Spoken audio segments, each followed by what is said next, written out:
아, 안녕하세요. 세미나 10일 오신 여러분, 환영합니다. 어제 녹화를 했는데, 음성이 좀 안 좋아서, 그걸 삭제하고 오늘 다시, 녹화하게 됐습니다. 세미나 11 383페이지 2번 들어가겠습니다. 383페이지 2번. 그럼에도 우리에게 논란거리가 되고 있는 문제, 즉 전의에 관한 논의를 좀 더 진전시켜야 하겠습니다. 이 문제를 다시 어떻게 거론할 수 있을까요? 알고 있다고 가정된 주체로부터 시작하지 않고서는 전의를 생각할 수 없습니다. 전의는 알고 있다고 가정된 분석가, 대타자가 가정된 한에서 전의가 일어나는 것이죠. 여러분은 오늘 저 알고 있다고 가정된 주체가 무엇을 알고 있다고 가정되는지를 좀 더 잘 이해하게 되셨을 겁니다. 그가 알고 있다고 가정되는 무엇이란 누구든지 일단 표명하기만 하면 그 순간부터 절대로 벗어날 수 없게 되는 것, 바로 의미 효과를 말합니다. 주체, 즉 환자가 어떤 것을 바로 하든지 거짓말을 하든지 진실을 말하든지 거기에 대한 의미 효과를 알고 있다고 가정된 분석가가 아는 것을 전제하는 것이죠. 당연히 이러한 의미 효과는 그 주체가 그것을 거부할 수 없다는 것을 함축합니다. 주체가 자기가 말한 것에 대한 의미 효과를 분석가가 알고 있다는 사실에 대해서 부정할 수 없는 것이죠. 바로 이런 이유로 저는 먼저 그 주체의 욕망의 차원을 선보인 겁니다. 말에는 뭐가 있다고 그랬죠? 말에는 욕망이 있다고 그랬습니다. 주체의 욕망이 있다. 주체가 뭔가를 본다. 뭔가를 본다는 것은 뭘 의미하죠? 그 욕망이 있다는 것을 의미하는 것입니다. 시각욕동이죠. 그리고 말한다는 것에는 그 말에는 욕망이 묻어 있다는 것입니다. 이처럼 특권화된 지점은 아무 지식도 담겨 있지 않은 어떤 절대적 지점으로서의 성격을 우리가 알아볼 수 있는 유일한 지점입니다. 이 이제 분석가의 지점이 이제 특권화된 지점이라는 거예요. 그 절대적 지점, 거부할 수 없는 지점, 부인할 수 없는 지점, 이런 것이죠. 절대적 지점이라 하면 그것이 아무런 지식도 아니면서 무언가 계시되어야 하는 것을 해체시키는 것에 그의 욕망 자체를 결착시키는 지점이기 때문입니다. 분석가는 해체시키는 자예요. 분석가는 주체의 모든 기표를 해체시키는 자입니다. 그리고 거기에 자신의 욕망을 결착시키는 자입니다. 이건 환자의 경우에도 마찬가지죠. 환자도 분석가의 모든 기표를 해체시키고 자신의 욕망을 달성하려고 하는 그런 저항이 있는 것이죠. 환자에게는 저항으로서의 욕망이 있는 것이고, 분석가는 그 환자의 저항을 극복하면서 자신의 욕망을 환자에게 전하는 그런 욕망이 있는 것이죠. 그 분석가의 욕망이라는 게 뭡니까? 바로 환자가 자신의 결여를 수긍하고 받아들이면서 거기서 욕망의 주체로 등장하고 또 그 욕망을 자기의 입으로 말할 수 있도록 이렇게 만드는 게 분석가의 욕망이죠. 바로 이 근본적 지택물, 분석가의 욕망을 말하는 것이죠. 근본적 지택물, 이것에 근거해 주체가 작동하게 됩니다. 그러니까 분석가가 환자에 대해서 욕망이 없으면 전이 상황이 제대로 일어날 수 없는 것이죠. 그 분석이 제대로 될 수가 없는 것이죠. 주체는 오로지 주체의 욕망의 주체가 됨으로써 알고 있다고 가정되는 것이죠. 주체가 환자가 오로지 욕망의 주체가 됨으로써만 알고 있다고 가정된 주체가 된다고 그랬어요. 그러니까 주체가 자신의 욕망을 지각하지 못할 때는 다른 어떤 말을 한다 할지라도 그것은 다 헛된 말이 되는 것이죠. 소위 텅 빈 말이 되는 것입니다. 자신의 욕망을 지각하고 욕망을 바로할 때 그게 이제 진실된 말 또는 그 꽉 찬 말이 되는 것이죠. 진실된 말. 이런 상태에 도달했을 때 환자는 알고 있다고 가정된 주체로 인정될 수 있는 것입니다. 가장 흔히 그런데 이때 과연 무슨 일이 일어나는 걸까요? 이 자신의 그 욕망을 지각하는 일, 이것이 발생하기 전에 무슨 일이 일어나느냐? 가령 흔히 나타나는 현상으로 우리가 전이 효과라 부르는 것이 일어나죠. 예, 전이 효과란 바로 사랑을 말합니다. 프로이드가 지적한 것처럼 이 사랑은 모든 사랑이 그렇듯 나르시즘의 영역에서밖에 탐지될 수 없음이 분명합니다. 본질적으로 사랑한다는 것은 사랑받고 싶다는 것을 의미하죠. 요 주체가 자신의 욕망을 감지하고 지각하는 이 사건이 발생하기 전에 환자에게서 이 사랑의 욕망이 발생하는 것이죠. 먼저. 그래서 분석가를 추앙하고 칭찬하고 인정하는, 그것은 무슨 목적으로 할까요? 자기가 분석가로부터 사랑받고자 하는 욕망 때문에 그런 일을 하는 것이죠. 다른 말 하지 말고 나를 공감하고 이해하고 지지하고 격려하는 말만 해주세요. 내 마음에 만족스러운 말만 해주세요. 이 욕망이 바로 사랑의 욕망이죠. 이게 나르시즘입니다. 그리고 그 사랑은 에로티심입니다. 전이 효과 속에서 출현하는 것은 계시와 대립됩니다. 계시라는 것은 숨겨져 있던 걸 드러내는 것이죠. 예, 욕망의 진실, 주체의 결여, 이것은 숨겨 있던 것 아니겠어요? 이거를 드러내는 거, 이거 계시예요. 근데 이 계시를 갖다가 막는 것이죠. 사랑에 대한 욕망, 전이 사랑, 전이애, 이것은 그 진정한 계시를 막는 것이죠. 일종의 저항입니다. 사랑은 여기서 사랑의 본질처럼 제시된 기능, 속임수라는 기능을 통해 개입합니다. 사랑의 본질적 기능은 속임수라고 얘기하고 있어요. 사랑의 본질적, 전이 상황에서의 사랑의 본질적 기능은 속임수다. 사랑은 하나의 전이 효과일 테지만 이는 전이에 있어 저항의 측면에 속합니다. 이 사랑은 저항에 속하는 것입니다. 해석하기 위해 우리는 전이 효과를 기다려야 하지만 이와 동시에 그 전이 효과는 아시다시피 우리의 해석 효과에 대해 주체를 닫아버립니다.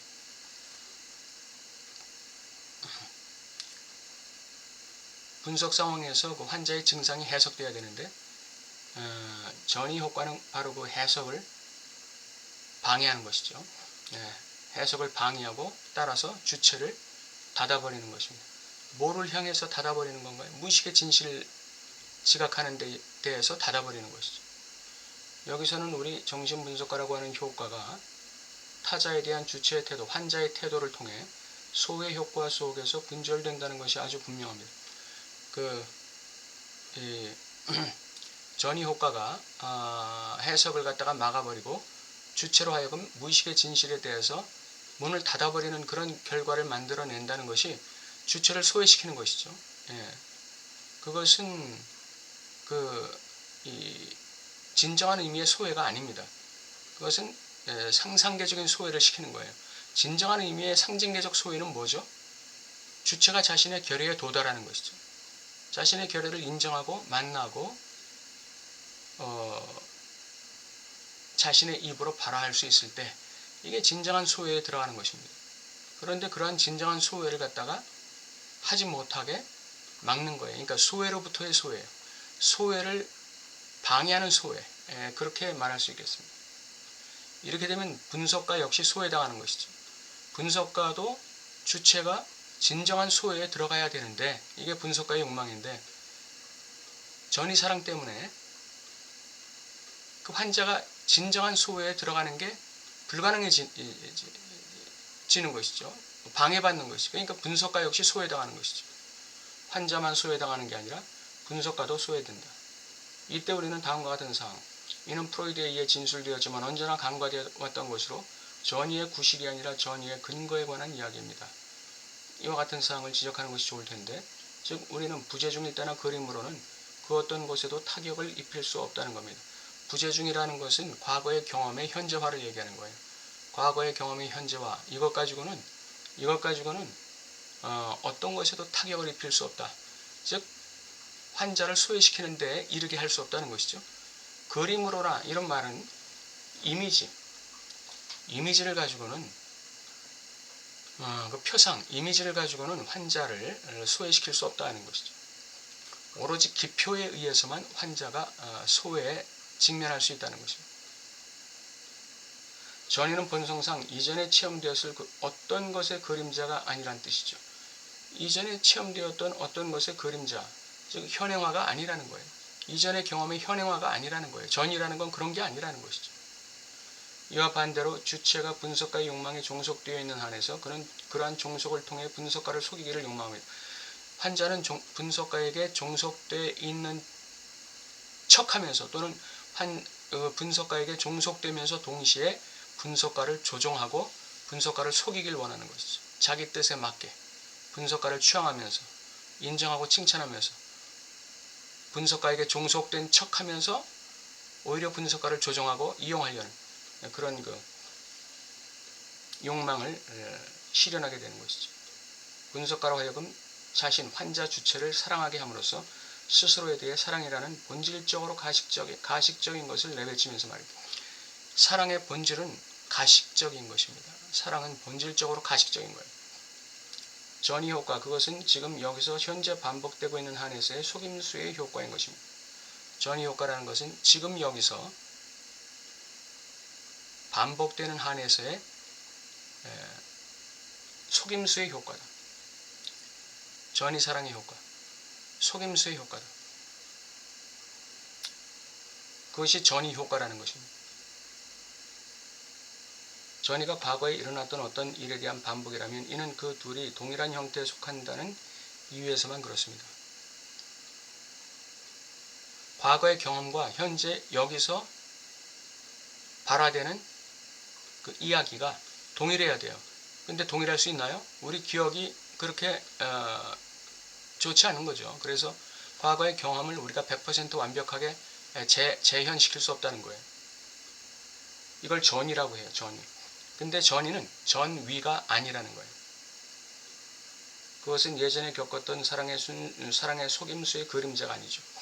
예전에 겪었던 사랑의 속임수, 이거의 그림자, 즉 동형의 그런 이 속임수, 이게 아니라는 것이죠. 예. 그것은 사랑이 갖는 속임수라는 순수한 기능이 현재 속으로 떨어져 나와 작동하는 것입니다. 사랑의 형태가 똑같이 현재 여기서 재현되는 게 아니라 사랑의 본질이 여기서 다시 반복되는 것일 뿐입니다. 이게 전이 사랑이에요. 과거의 경험에서 내가 갈구했던 그 사랑에 대한 욕망, 이것이 형태가 똑같이 재현되는 게 아니라 그 사랑이라는 본질 자체가 지금 여기서 재현되는 거예요. 네. 그게 이제 사랑이라는 속임수가 갖는 순수한 기능이라 이렇게 얘기했어요. 소위 전이의 이면에서 분석가의 욕망과 환자의 욕망이 연결되어 있음을 확인할 수 있다고 말할 수 있는 것은 바로 이런 이유에서이지요. 전이애가 형성되려면 이 환자의 욕망과 분석가의 욕망이 연결돼야죠. 예. 분석가가 환자의 사랑의 욕망을 거부하면 전이애는 일어날 수 없는 것이죠. 전이애가 일어난다는 것은 환자의 욕망, 분석가의 욕망이 서로 연결될 때 가능한 것입니다. 프로이드가 동료들을 안심시키는 이야기, 결국 그건 환자의 욕망일 뿐이야. 프로이드가 브로이어가 상담했던 베르타 파펜하임, 그 여자가 아내 상담하고 있는 과정에 아내가 브로이어를 갖다 책망하죠. 너무 상담에 빠져 있다고. 그러니까 브로이어가 정신 바짝 차리고 상담을 종료시킵니다. 거기에 불만을 품은 이 여자 내담자가 가상 임신을 하죠. 예. 그렇게 됐을 때 브로이어가 굉장한 자책감을 갖게 되는데 여기에 대해서 프로이드가 그건 브로이어 자네의 욕망이 아니야. 그건 환자의 욕망일 뿐이야. 이렇게 얘기하는 것이죠. 그래서 브로이어가 그 프로이드의 말에 의해서 그 죄책감에서 해방되는 것이죠. 일종의 감쪽 같은 눈속임, 요술 거울로 풀이해낸 것이 바로 이것입니다. 그것은 환자의 욕망입니다. 예. 여자 내담자가 가상 임신한 것은 그건 환자의 욕망이다. 환자가 분석가를 향해서 품었던 욕망이다. 하지만 분석가의 욕망과 만나고 있는 한에서의 환자의 욕망이죠. 이건 락강의 해석입니다. 프로이드는 환자의 욕망일 뿐이야 이렇게 얘기했지만 이 락강은 환자의 욕망은 맞는데 그게 분석가의 욕망과 결탁된 한에서의 환자의 욕망이다 이렇게 해석한 거예요.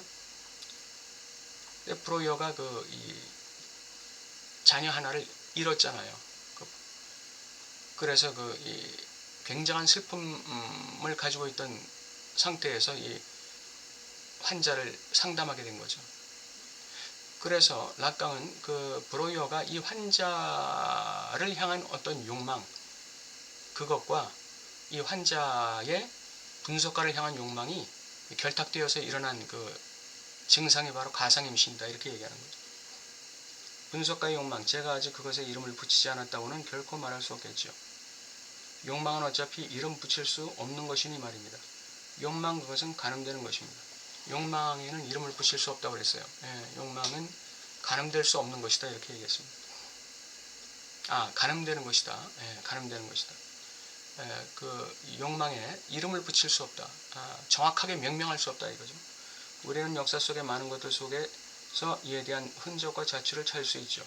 조금만 들여다보아도 분석의 윤리와 스토아 학파의 윤리 사이에서 서로 닮은 듯한 점이 발견된다는 것이 특이하지 않은지요. 스토아 학파의 윤리란 그 근본에 있어 무엇일까요? 언젠가 여러분에게 증명할 시간이 있겠지만 이는 타자의 욕망에 의한 절대적 섭정을 인정하는 것, 기독교적 어투로 풀이하자면 당신의 뜻대로 이루어지소서가 아닐까요? 왜 이 스피노자의 예를 들었을까요? 스피노자가 절대자를 향해서 당신의 뜻이 이루어지길 원합니다. 이렇게 타자의 욕망에 대한 절대적 섭정을 인정하는 말을 했다는 거, 그걸 왜 여기서 끌어들였을까요? 락강이? 그것은 바로 환자의 위상은 바로 절대자의 위치에 있는 분석가의 섭정, 즉 분석가의 기표에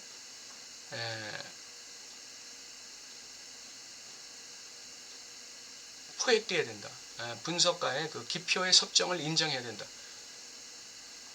전이 애에 대한 요구를 포기하고 분석가의 기표에 종속되어야 된다는 것을 강조하기 위해서 이런 예를 들었지 않나 생각해요.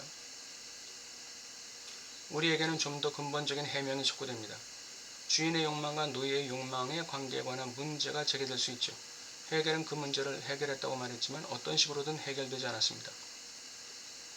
안타깝게도 올해 강의를 마쳐야 할 시점이 가까워졌습니다. 다음 시간이 마지막 강의가 되겠죠. 따라서 우리가 향후 어떤 방향으로 나아가게 될지에 대해 몇 가지 지적해 볼까 합니다. 죽음을 떠맡는 것과 관련된 어떤 본원적 관계를 통해서만 주인이 주인으로서 위치한다는 것이 옳은 이야기이긴 하지만 그가 욕망과 어떤 관계를 맺고 있는지를 가늠한다는 것은 아주 어려운 일이라 생각합니다.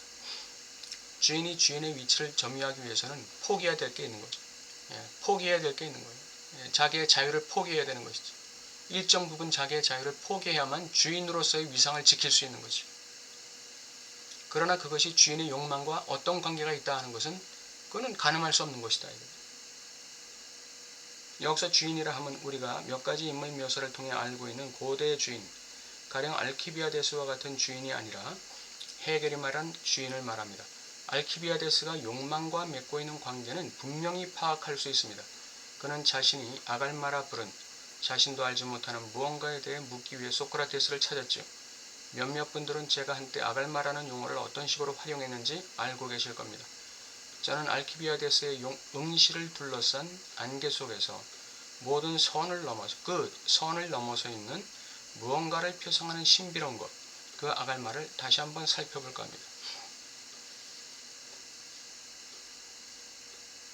왜 여기서 아갈마 얘기를 꺼냈을까요? 그것은 바로 우리의 욕망이 지향하는 어떤 궁극적인 것을 드러내기 위해서 지시하기 위해서 락강이 아갈마라는 그 예를 들은 것이죠. 알키비아데스 소크라테스에게 질문합니다. 욕망이 무엇이냐? 자신의 욕망에 대해서 알기 위해서 소크라테스에게 질문합니다. 그러자 소크라테스가 준 대답은 무엇일까요? 소크라테스가 그에게 준 답변은 소시적에 그에게 답했던 것과 같이 내 영혼의 전념해라가 아니라 원숙하고 세파에 단련된 사람답게 내 욕망에 전념해라. 내 것이나 신경 써라 입니다. 그런데 바로 여기서 우리는 다름 아닌 정의를 가늠하는 기술에 대한 최초의 초안을 볼 수 있지 않을까요? 플라톤이 이 내 것을 경박하고 어리석으며 거의 어릿광대나 다름없는 사람에게서 구현했다는 점은 플라톤 자신의 입장에서 보면 아이러니의 극치라 할 수 있겠죠. 제가 최초로 지적했던 점일 테지만 플라톤이 아가톤의 입을 통해 읊게 만든 사랑의 본성에 대한 구절은 아가톤이 어릿광대나 다름없는 경박한 인물이며 그렇기 때문에 분명 주인의 욕망을 견지하기에는 전혀 적합하지 않은 대상임을 보여줍니다. 여하튼 그의 이름이 플라톤이 최상의 가치를 부여한 아가톤이라는 것은 아마 의도적인 것은 아니었겠지만 부인할 수 없는 아이러니의 어조를 한층 더 가미합니다. 플라톤은 왜 자신의 가장 고귀한 가치를 아가톤이라는 이 형편없는 사람에게 부여했을까요? 이것이 주체의 욕망의 아이러니라는 것입니다.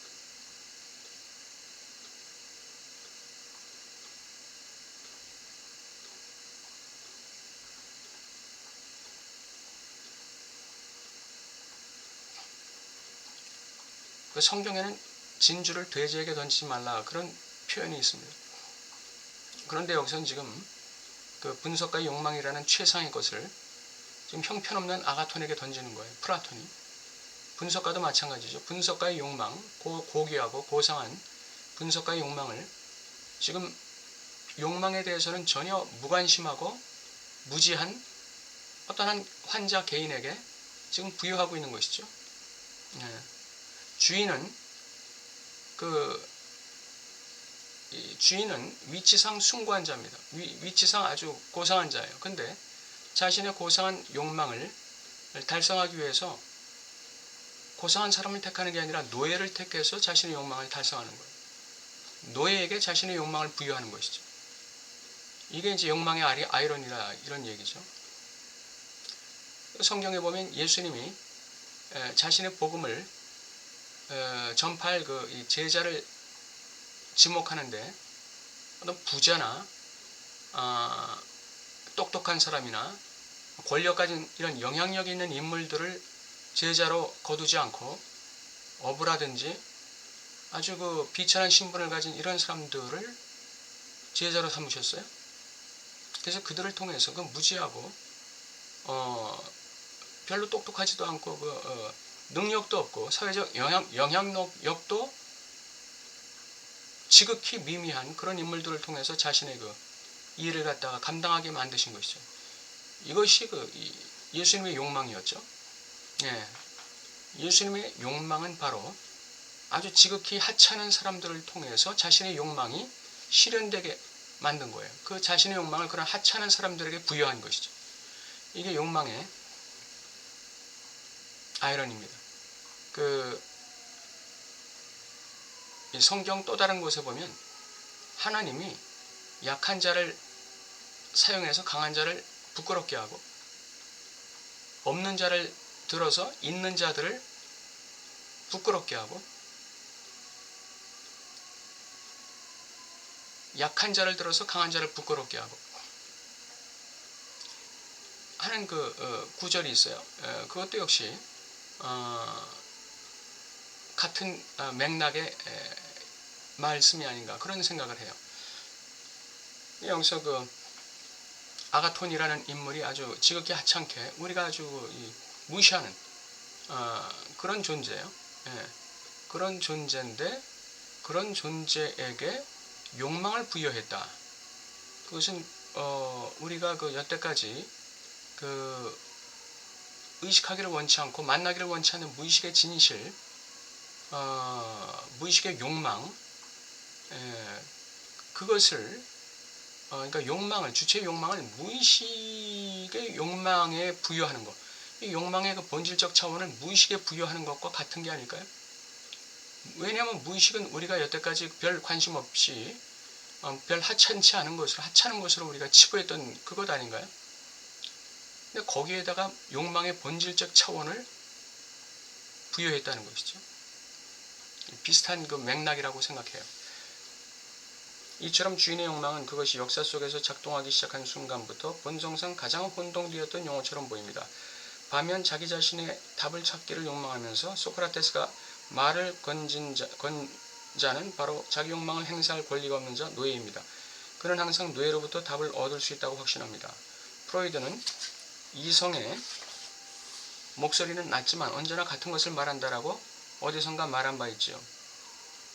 프로이드가 무의식적 욕망에 대해 똑같은 것을 이야기했다는 식으로 비교할 생각은 없습니다.